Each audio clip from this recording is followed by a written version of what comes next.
नाशिकमध्ये महायुतीच्या स्थानिक नेत्यांमधील वाद चव्हाट्यावर आलाय।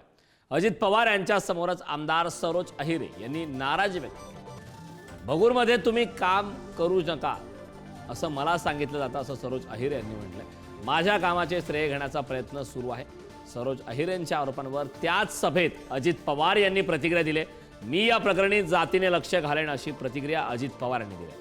तुला काहीही कमी पडू देणार नाही असा विश्वास सुद्धा या दरम्यान उपमुख्यमंत्री अजित पवार यांनी दिला। ज्या पद्धतीने आज लोक म्हणत आहेत की बालिश कार्यक्रम आहे, मला असं वाटतं मला त्यांच्या विचारांची दया येते की इतक्या उच्च पदस्थ आपले सन्माननीय अजितदादा येत आहे आणि त्यांनी ज्या पद्धतीचं स्टेटमेंट किंवा वाक्य केलेलं आहे, मी माननीय एकनाथ शिंदे साहेब यांच्याकडेही जाणार आहे आणि याच्यावर माझा आक्षेप आहे आणि त्या आपल्या पत्राच्या अनुषंगाने पाठपुरावा केला, तांत्रिक मान्यता मिळाली आणि GR आला।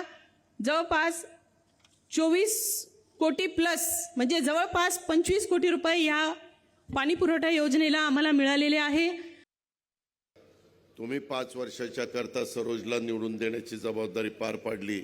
आता 5 वर्षाच्या करता महायुतीचा एक घटक म्हणून माझी जबाबदारी 5 वर्ष ह्या विधानसभा मतदारसंघामध्ये कुठल्याही विकास कामाला निधी पडून न देण्याची आहे आणि ती जबाबदारी मी 100% पार पाडीन अशा प्रकारची पुन्हा तुम्हाला खात्री या निमित्तानं देतो।